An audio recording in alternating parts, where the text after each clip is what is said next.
El 29 de junio de 1816, en la Cuchilla del Tambo, cerca de Popayán, en la actual Colombia, se produjo el último encuentro entre las tropas de Morillo y los separatistas, que resultaron derrotados, dando con ello fin a la República. Esta etapa, que dura hasta 1824 con la batalla de Ayacucho, conoce un restablecimiento de la situación por parte del teniente general Pablo Morillo, quien lleva una exitosa campaña entre 1814 y 1816. A partir de este momento se aceleran los acontecimientos al amparo de los sucesivos pronunciamientos militares en la península, resultando definitiva la traición que en 1820 llevó a efecto Riego cuando, con el ejército destinado a América y a todas luces conducido por el espíritu de la sociedad secreta de la que formaba parte, inició su particular pronunciamiento en Cabezas de San Juan. La revuelta estaba controlada en la Nueva Granada, pero esa era una situación que no podía perdurar cuando el rey deseado pasó a ser el rey felón, y el enemigo de la hispanidad dejó de tener necesidad de la alianza con España porque el peligro de Napoleón había desaparecido. Si hasta ahora Inglaterra había sido pieza esencial para la formación y para el mantenimiento de los separatistas, ahora sería pieza esencial en su imposición. El gobierno británico, que hasta entonces se había movido en una ambigüedad inequívocamente británica, no iba ahora a destapar claramente sus intenciones, máxime cuando la labor de conquista no se limitaba a América, sino que era más que plausible en la península después de haber derrotado a los ejércitos franceses. Su actividad la desarrollaría facilitando combatientes voluntarios británicos y armas a los separatistas. En este mismo año 1816, para auxilio de los separatistas, se produce gran afluencia de corsarios usenses, cuya labor, lógicamente, es amparada por la oligarquía separatista que, en las Provincias Unidas, da lugar a unas ordenanzas del corso. Las tropas nacionales estaban desarrollando una guerra sin el menor apoyo. Solo los insurgentes eran los beneficiarios de ayudas. Los ejércitos patriotas, que en 1812 habían comenzado a recibir refuerzos mínimos y con ellos controlaron la situación, más tarde no recibieron ninguno, siendo que a partir de 1817 Perú no recibió ningún contingente y los pocos que seguían llegando al resto de América cesaron por completo el año 1820. En estas fechas, Pablo Morillo decía contar con unos 2.000 europeos bajo sus órdenes, el 50% del contingente, y ese porcentaje puede extrapolarse a los otros ejércitos. Pero esa situación se vería sensiblemente modificada, pues había tropas que se licenciaban y no eran repuestas, siendo que en 1824 solo 500 peninsulares formaban parte de la opereta de la batalla de Ayacucho. No sucedía lo mismo en el bando separatista, donde miles de ingleses, pertrechados y mandados por oficiales ingleses, enviados por la propia Inglaterra, combatían contra el abandonado ejército español. Solo la facción de Bolívar contó con entre 7.000 y 8.000 soldados británicos, los cuales le hicieron alcanzar grado de general y hasta de embajador, compaginando estas funciones con las de representante diplomático de la Gran Bretaña, como señala, y era el caso del mismo Oleari. De hecho, según se ha estudiado, las tropas insurgentes y leales tenían en general la misma proporción de oficiales peninsulares y americanos. Y en cuanto a la tropa, sabemos que los indígenas fueron en su mayoría leales al rey. Respecto a las gentes, Bolívar deja escrito en sus obras completas perlas como la que sigue. Al fin tengo el gusto de ver libre a Guayana. Una gran parte de la gente emigró con los españoles. La fortuna es que nuestra escuadra debe apresar muchos buques y así restituiremos muchas familias a sus casas. Aún no saldrá de su sorpresa en el cenit de junio de 1825 cuando desde Cuzco reflexiona: es muy raro lo que sucede en el Alto Perú. Él quiere ser independiente y todo el mundo lo quiere dejar con la independencia. Curiosas reflexiones que resultan difíciles de catalogar, Por su parte, conforme relata el pluriempleado Oleari, la Gran Bretaña, satisfecha de la grande influencia que estaba llamada a ejercer en el continente suramericano, no creyó llegado todavía el tiempo de alentar a los independientes, ni de darles la ayuda que en día no lejano debería inclinar la balanza en favor de estos.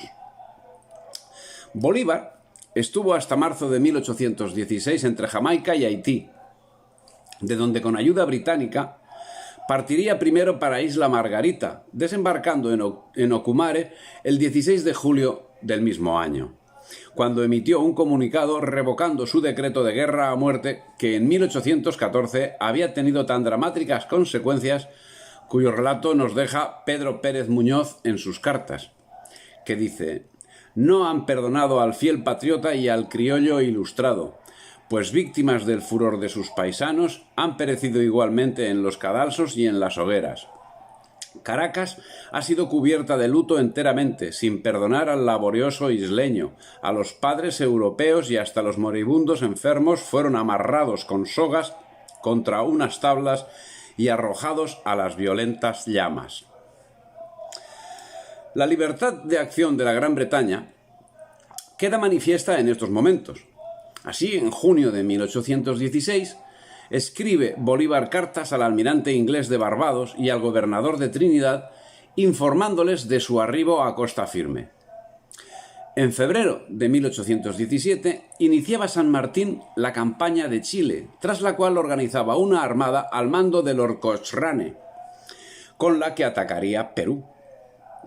Y los nombres como MacGregor, Soublette, Hardy, Du Bois, Rock, Foley, Mackintosh, Wilson comienzan a repetirse en el curso de la guerra.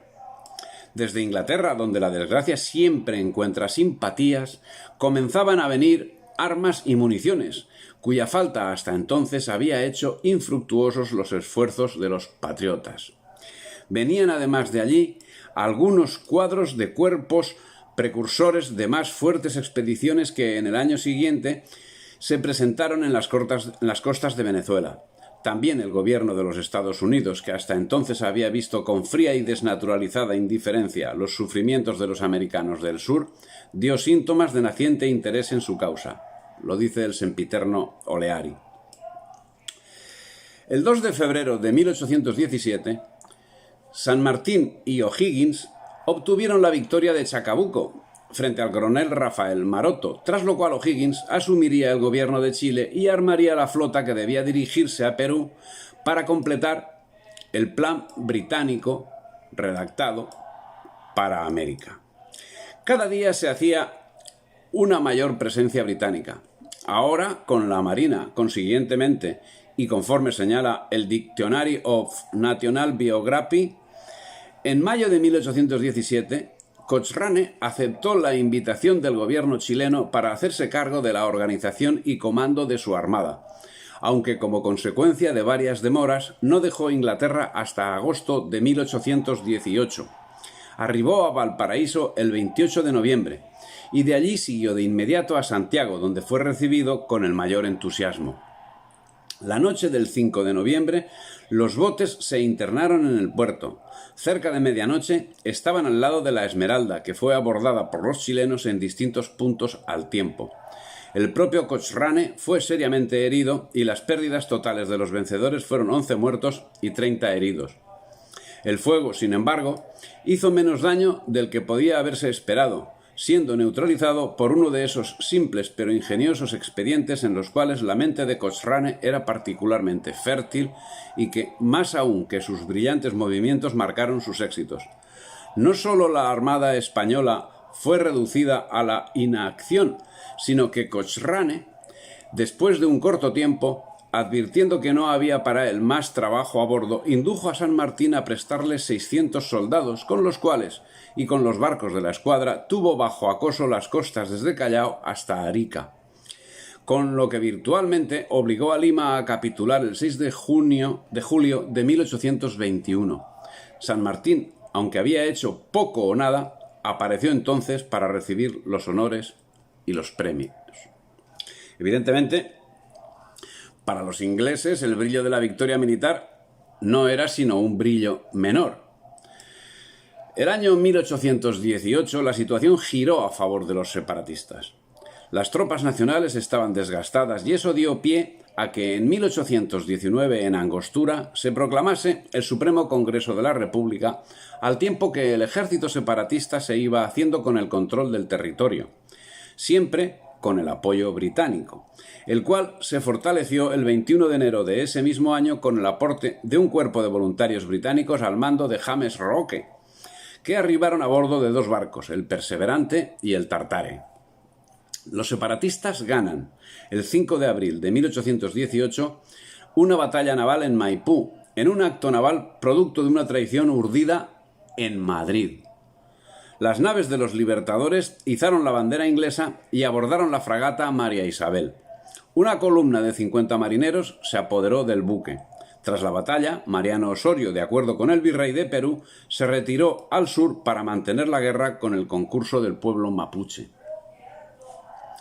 El 17 de julio de 1819, bajo el mando de Juan Saint-Just, la guarnición del Fuerte Magdalena en Barcelona se rinde ante la Legión Británica. En esta ocasión compuesta principalmente por irlandeses y comandada por Rafael Urdaneta. Acto seguido, en uno de los episodios más sangrientos y cobardes de la guerra separatista americana, asesinaron a toda la guarnición, procediendo posteriormente al saqueo de la ciudad. El 10 de agosto del mismo año, Bolívar entra victorioso en Santa Fe de Bogotá y el 11 de septiembre anuncia la creación de la Gran Colombia, de la Unión de Nueva Granada y Venezuela. El 28 de octubre del mismo año 1819, los realistas al mando de Ignacio Pérez recuperan Nacogdoches, que había sido ocupado por los estadounidenses dirigidos por James Long. Pero el control sobre la mayoría del territorio y de los recursos seguía en manos de Morillo, y el ejército al servicio de Inglaterra se encontraba en situación tan lamentable que Bolívar escribió a Santander: casi todos los soldados se han ido a sus casas, las provisiones de boca se han reducido, los hombres están cansados de comer plátano, plátano en mañana, plátano en tarde y plátano en noche, los enfermos se mueren de hambre, nos vamos a ver en un conflicto del demonio. En una correspondencia fechada el 20 de mayo de 1820, se evidencia la desesperación del libertador cuando escribe: mi edecán infante le ganó unos reales al cura de San Cayetano y con ellos me está manteniendo. Ya no tenemos sobre qué caernos muertos, todo se ha agotado y ya nos morimos de miseria. El tiempo transcurría y la inactividad consumía la intranquilidad de Bolívar. Día a día lo paso en pensar y la noche en soñar. No hagamos castillos en el aire, aunque en esto nadie será mejor arquitecto que yo. Todo apuntaba a que en 1820 sería el año de la derrota definitiva de los rebeldes en Venezuela y Colombia. Calmada Nueva España y el Perú, casi pacificada Nueva Granada, solo quedaba por silenciar el cono sur, que había sido siempre el foco principal de la revuelta. Hacia allí se dirigía por mar el segundo ejército expedicionario y por vía terrestre otra masa de maniobra que se estaba formando en el Perú.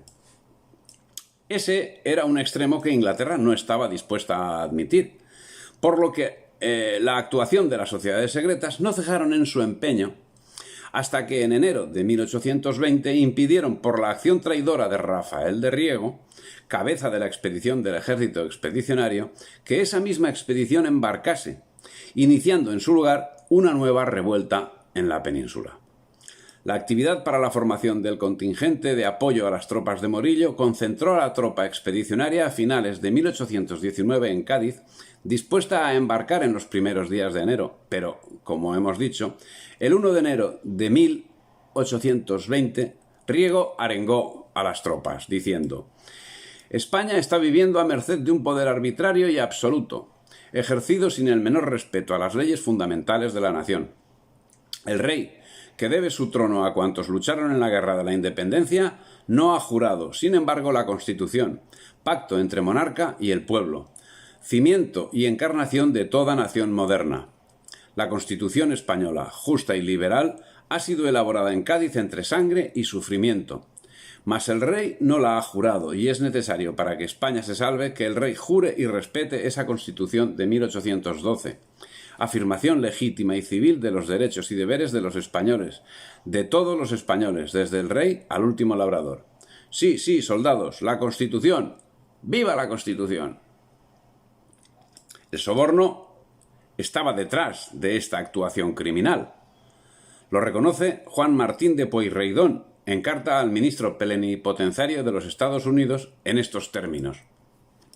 Don Tomás Lezica y don Andrés Argüelles, naturales de Buenos Aires y establecidos con crédito en la plaza de Cádiz, fueron los agentes que llevaron a su término aquella arriesgada empresa. Fueron facultados para invertir las sumas de dinero que fuesen necesarias y autorizados para empeñar la responsabilidad del gobierno a todo lo que obrasen conducente al intento. El acto de alta traición tendría frutos inmediatos. La sublevación de Riego inició en la península un nuevo periodo de conflictividad, pero su efecto más importante lo tuvo en el desarrollo de la conquista británica de América, que contaba con varios frentes. Tras la sublevación de Riego, el gobierno del trienio liberal suprimió todo tipo de auxilio a los realistas americanos, paralizó las operaciones militares de forma unilateral y envió negociadores a los separatistas, convirtiéndose de hecho en un aliado de los movimientos secesionistas. Pero lo peor del caso es que la firma del armisticio, en el que se reconocía la soberanía nacional de Colombia, fue forzada por el nuevo gobierno liberal. Se firmó en una etapa en que esa región estaba prácticamente pacificada y los rebeldes a poco de desintegrarse. Morillo, quien firmó a regañadientes y como estricto acto de disciplina, después de firmar el armisticio, dimitió y volvió a la España peninsular, al no poder mirar a sus oficiales a la cara. Afirmación esta última literal. Con la marcha de Morillo, algunas formaciones se alzaron, como por ejemplo el batallón de élite Numancia, o incluso caciques indios como el indio Vargas. La historiografía oficial nos presenta la sublevación de estas unidades como paso al bando rebelde, cuando era todo lo contrario. Precisamente lo que provoca su descontento es la obligación de firmar una paz con los rebeldes. Por otra parte, la desintegración del segundo ejército expedicionario fue fundamental para el éxito de la empresa separatista americana. El contingente concentrado en Cádiz contaba con la flor y nata de las mejores unidades del ejército español, compuesto por unos 30.000 soldados. Pero las consecuencias del pronunciamiento no se limitaron a la supresión del embarque, ya que el hecho tuvo repercusiones colaterales. La sublevación de Riego no ocasionó la misma respuesta en todas partes.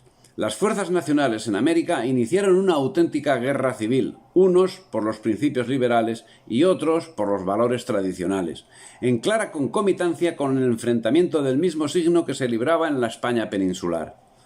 En la Nueva España, los sectores criollos que se mantenían fieles a España cambiaron radicalmente de postura y pasaron a convertirse en independentistas, y la misma respuesta obtuvo en algunas unidades en Sudamérica. En un primer momento, cuando la noticia del levantamiento de Riego llegó a América, los capitanes rebeldes, libertadores, los llamaban, aunque en rigor liberar no libertaron mucho, y al crudo malvivir hispanoamericano nos podemos remitir, advirtieron que aquella era su oportunidad y aceleraron las campañas en marcha. Tenían, sin embargo, un problema, y no precisamente pequeño. En el virreinato del Perú la población indígena era muy numerosa, y a los indios les había dado por unirse en masa a la causa de la patria. En el bando que se proclamaba patriota, lo único que veían eran señoritos criollos atontolinados con la Revolución Francesa, poco amiga de observar ciertas peculiaridades locales, las mismas que los indios querían seguir manteniendo.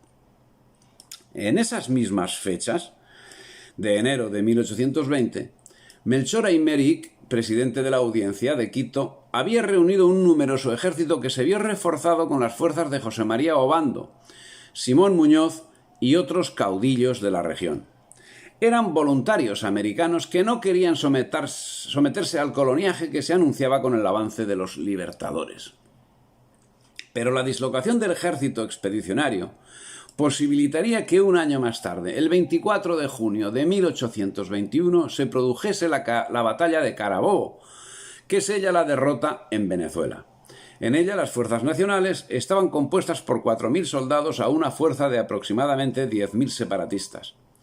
De esos 4.000 desertaría la caballería criolla a mitad de la batalla, aproximadamente 1.500. Con ello, conforme relata Julio Carlos González, quedó probada la consecuencia de la traición de Riego. Así, el levantamiento de Riego y las consiguientes deserciones de unidades enteras por discrepancias con la política liberal facilitó a los vasallos británicos en América la realización de las campañas militares que les llevarían al triunfo final y a la separación de la patria. El 8 de septiembre de 1820, las tropas de José de San Martín desembarcan en la ciudad de Pisco y el 10 de septiembre llegan a Perú. Acto seguido, las brigadas masónicas propician que el 9 de octubre de 1820 estalle la rebelión en Guayaquil contra el dominio español. La junta que se establece decreta la independencia del Ecuador. El 4 de noviembre de 1820, Thomas Cochrane, al servicio de Inglaterra en el proyecto de San Martín, entra al puerto del Callao y captura la fragata española La Esmeralda. El 29 de diciembre del mismo año, Trujillo, en el Perú, declara su independencia. En 1820 había, como mucho, 10.000 soldados peninsulares en América, en toda América. Si bien el baile de cifras puede incrementarlo hasta el doble. En dicho año había en América, además de tropas voluntarias, un ejército realista de 87.000 hombres, nos dice Bonilla. 41.000 en Nueva España, 19.000 en las Antillas y 27.000 en Sudamérica. De los 87.000 hombres, solo cerca de un tercio eran europeos.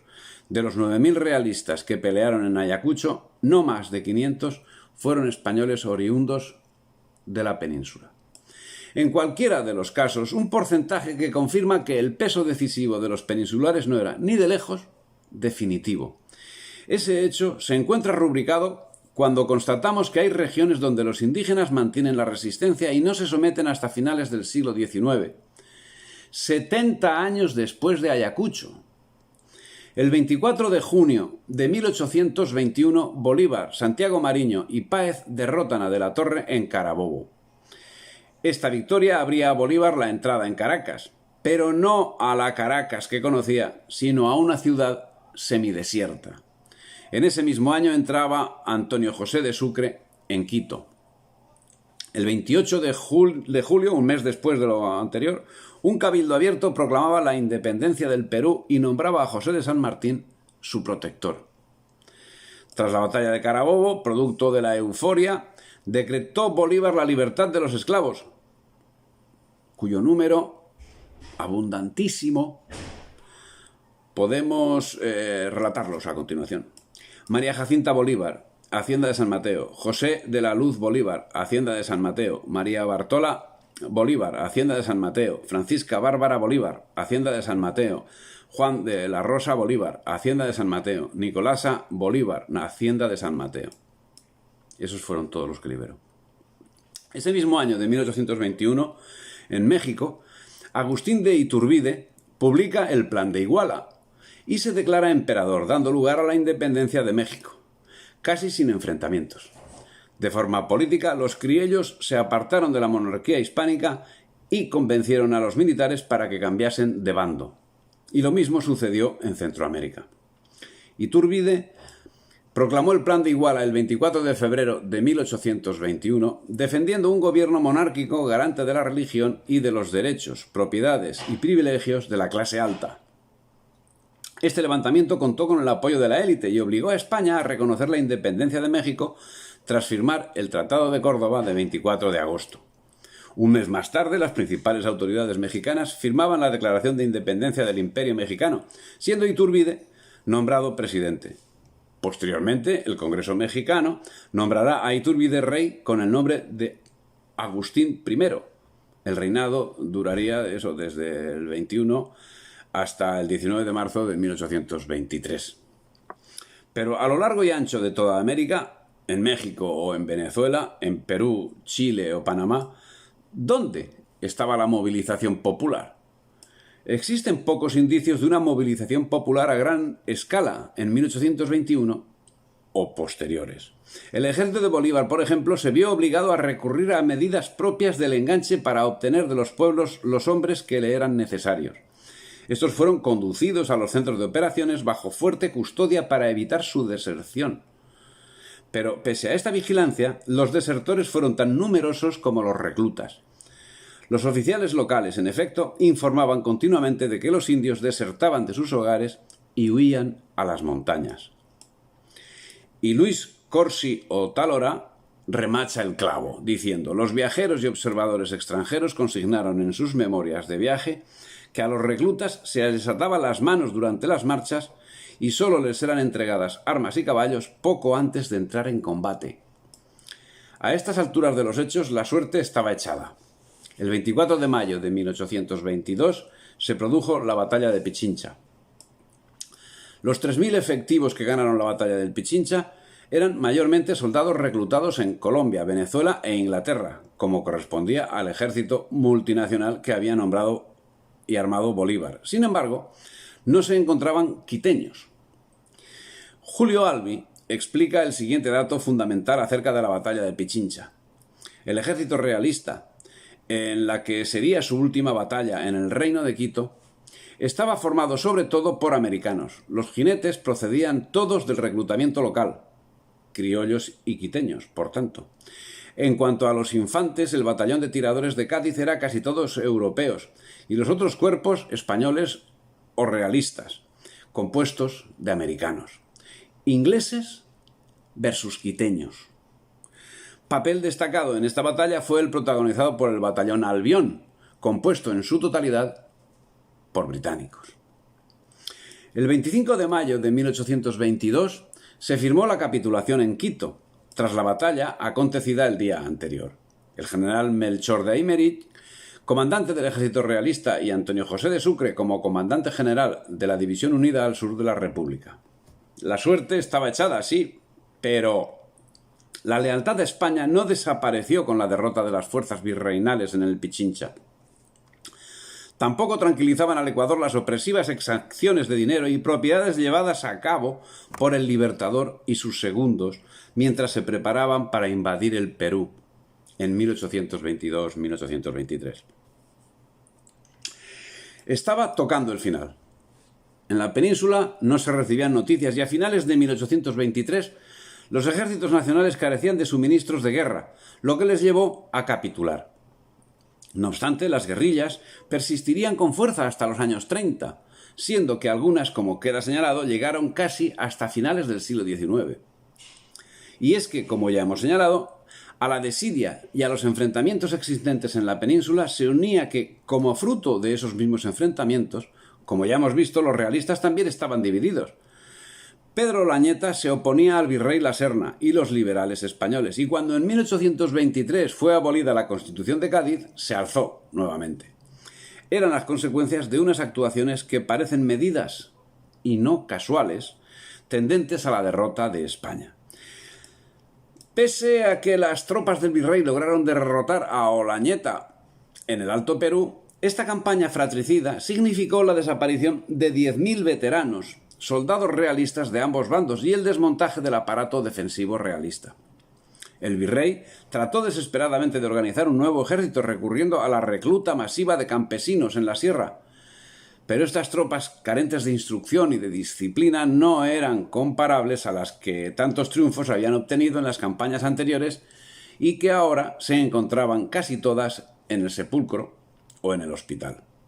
Aún así, el virrey obtuvo un sonado y último triunfo en Corpahuayco, que, de haber sido aprovechado, podría haber resuelto la campaña en su favor, pero sus tropas recibieron 2 puntillas, en Junín y en Ayacucho, tras lo cual su bisoño ejército se dispersó por completo. Incapaz de continuar la lucha, el ejército real del Perú capituló tras la batalla. El 6 de agosto de 1824 tuvo efecto la batalla de Junín. Al mando del realista José Canterac, 1.300 hombres a caballo y 2.700 a pie y los independentistas a las órdenes de Simón Bolívar con 1000 hombres a caballo y 7900 a pie. En esta batalla, curiosidad de los tiempos, no se disparó ni un solo tiro.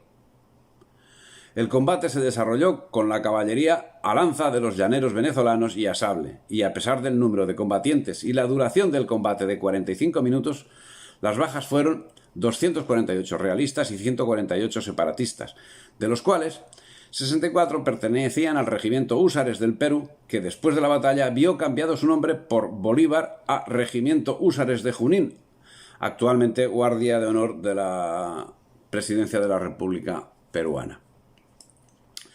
Tras la batalla de Junín, Bolívar confió a Sucre la comandancia del ejército, que acabará derrotando a las tropas españolas el 9 de diciembre del mismo año en la célebre batalla de Ayacucho, donde caería prisionero el propio virrey La Serna.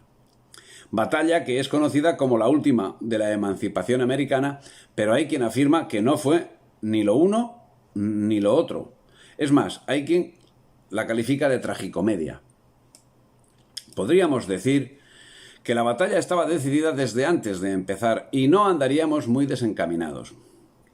De hecho, duró muy poco y consistió básicamente en una gran carga de las tropas realistas sobre las rebeldes que se habían situado sobre el llano en la posición adecuada. El ejército del virrey estaba cansado, hambriento y falto de efectivos bregados, con experiencia. Muchos de los que tenía se habían pasado al enemigo. No olvidemos que en los dos bandos eran igual de españoles, misma lengua, mismos uniformes y misma mala leche. O habían muerto en las sucesivas escaramuzas de la campaña. Además, andaba corto de intendencia y llevaba meses triscando por las sierras, enfrentándose primero a los absolutistas y luego a los independentistas. Era, en definitiva, un ejército condenado a la derrota. Hay incluso una teoría que afirma que el fatal desenlace estaba pactado. De la Serna simpatizaba con las ideas liberales, y allí, en las remotas tierras del altiplano peruano, esas ideas las representaba Sucre, y no Fernando VII.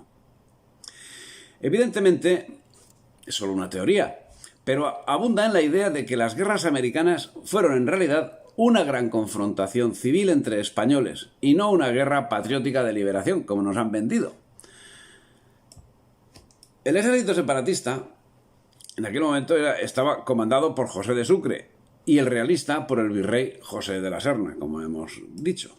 Las tropas del Ejército Real del Perú, en realidad, estaban formadas por una gran mayoría de indígenas quechuas, aymaras y mestizos vencidos en encuentros anteriores. Soldados y montoneros patriotas cautivos fueron así arrastrados a combatir por el rey. Por otro lado, las fuerzas realistas hacía ya 4 largos años que no recibían provisiones de España.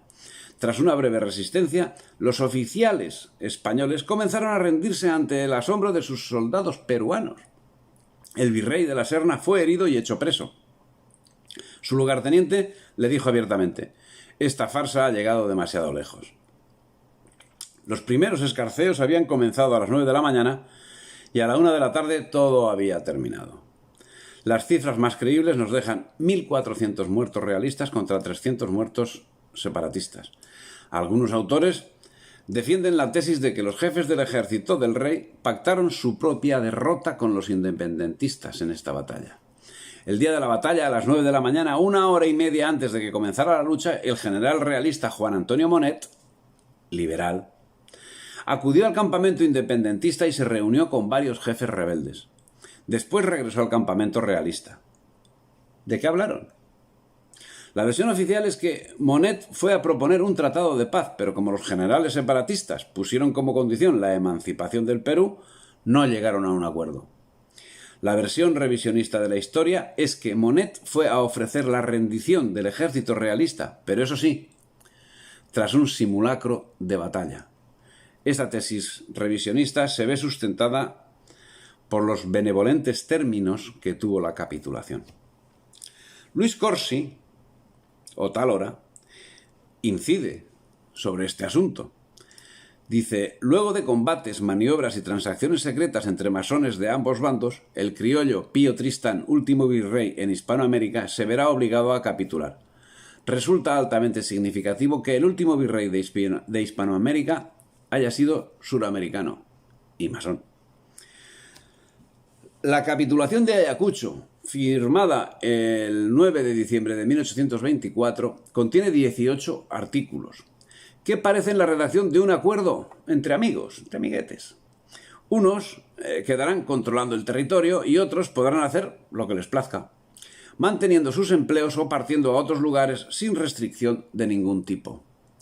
Pero la nota discordante llegaría de la mano del brigadier José Ramón Rodil, comandante militar de las fortalezas del Callao, que se negó a acogerse a la capitulación de Ayacucho confiando en que aún podría recibir refuerzos de la península.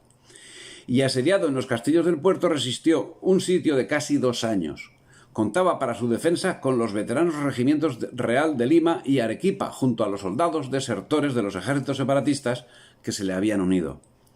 También había en el Callao millares de civiles realistas que perecieron en gran número por hambre y enfermedad. Finalmente, en 1826, cuando casi todos sus soldados habían muerto y los sobrevivientes se alimentaban de ratas, Rodil aceptó capitular ante el comandante del asedio, el general Bartolomé Salom, obteniendo condiciones honrosas y llevando consigo las bandas de sus regimientos, que fueron las últimas en abandonar el Perú. Mientras, en la península, la acción desnacionalizadora llevada a cabo por los agentes del liberalismo y la masonería alcanzaba todos sus objetivos. La España del siglo XIX ya no era la España emprendedora y orgullosa de los siglos anteriores, sino una colonia británica en regla, en desarrollo, pero en regla, donde, sin ambiciones de cosas grandes, sus gentes se desangraban en pequeñas rencillas mientras olvidaban el destino universal que los había hecho grandes. Ahora, con espíritu cicatero, las gentes preferían reírse de sus propias desgracias. En lugar de acoger el espíritu del Quijote que les había hecho grandes, preferían burlarse del héroe mientras comían sus propias heces. Las noticias provenientes de América fueron recibidas con indiferencia. No fue distinto a ese sentimiento el felón, Fernando VII, que poco había hecho por reforzar las tropas realistas. A lo mejor había hecho por debilitarlas. A los veteranos de la guerra se les empezó a conocer con sorna y desprecio como ayacuchos. Les acusaban de haberse dejado ganar. La batalla pronto fue olvidada y los españoles de los dos lados del océano se dedicaron a sus cosas, fundamentalmente a pelearse entre ellos, que es, con diferencia, lo que mejor se nos ha dado a los españoles. Las consecuencias de Ayacucho fueron importantes. Sucre conquistó la independencia de Bolivia el 6 de agosto de 1825. Sin embargo, a continuación, las divisiones internas que motivaron un atentado contra Bolívar en 1828.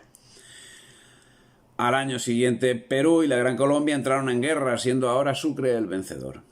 La batalla de Ayacucho se tiene como la última de las batallas que marcó el fin de España y la victoria de los separatismos locales. Pero de hecho, tras la batalla de Ayacucho se levantaron nuevamente los pastusos, levantando varias guerrillas que no pasaron de ser un mal de cabeza para los adelantados del colonialismo británico en Hispanoamérica. Los pastusos, como los hermanos Pincheira, no consiguieron nada y acabaron siendo una excusa para justificar el genocidio llevado a cabo por los gobiernos surgidos de la separación y al amparo de Inglaterra. Violencia no solo improductiva, sino profundamente lesiva de los intereses generales. La violencia se impuso como trato social, y la España americana, que era posible recorrer sin apenas conocer el peligro de violencia, se quedó en el recuerdo que los libertadores procurarían hacer olvidar con terror e incultura. Pero resulta inaceptable hacer recaer la responsabilidad de la violencia sobre los pastusos, sobre los Pincheira, o sobre cualquier patriota que se negaba a contemplar pasivamente la caída de su mundo, cuando justamente su actitud fue provocada por quienes derrumbaron el orden y la paz. Los enfrentamientos perdurarían muy largo tiempo, pero en lo relativo a la lucha por la integridad nacional, mantenida especialmente por indígenas, tendría una vida más corta, unos 40 años. Al respecto, Francisco Núñez Proaño indica: las últimas guerrillas realistas durante la independencia en rendirse fueron 1839, capitulación de las guerrillas realistas indias del Perú. 1845, rendición y exterminio de las guerrillas negras, pardas y mulatas dirigidas por un indio en Venezuela. 1861, derrota de los últimos reductos realistas de Sudamérica en la región india de la Araucanía, al sur de Chile. En el capítulo Los realistas americanos, de este mismo trabajo que estamos repasando, queda tratado el asunto de forma bastante más personalizada. Lo triste no es solo que con la laminación de España en 2 docenas de estados inviables se esfumó en el mundo la referencia a los principios que permiten hoy encontrar la realidad racial existente en América, sino que nadie sabía por qué, ni para qué, ni contra quién luchaba. Luego vendrían los comediógrafos inventando la historia oficial, distorsionando los hechos acaecidos. Pero la triste realidad de la conquista de América por parte de la Gran Bretaña tiene una consecuencia demográfica terrible. En la época de Rosas, en las Provincias Unidas, guerra, masacre y reemplazo de la población con decenas de miles de asesinatos cometidos. En la época de Mitre, guerra, masacre y reemplazo de la población. Masacre en la guerra de Paraguay con el exterminio de los negros. A final de la guerra quedan 200.000 mujeres y 13.000 chicos. A partir de este momento se acentuó la debilidad de la élite criolla. Sus miembros empezaron a sufrir dificultades económicas y, para salvar su estatus, subordinaron el control económico de Inglaterra, como también sucedía en la península. Y el Estado, con el permiso británico, que premiaba así el apoyo recibido, pasó a manos de la oligarquía, la cual no tardó en establecer formas políticas despóticas, que actualmente padecemos. Hay algo que en cualquier caso llama la atención sobre el verdadero color de los movimientos separatistas, y que, a pesar de haber sido señalado, conviene remarcarlo nuevamente. Tanto en la batalla final de Ayacucho como en las otras batallas anteriores y posteriores, el concurso de peninsulares es poco más que testimonial, algo que merece la pena ser comprobado con otros procesos. Téngase muy en cuenta que mientras el ejército español peruano apenas contaba en diciembre de 1824 1.500 europeos sobre las armas en toda la extensión de aquel virreinato, el ejército británico, que guarnecía los establecimientos del norte de América, se componía de 50.000 hombres, auxiliados de una marina poderosa.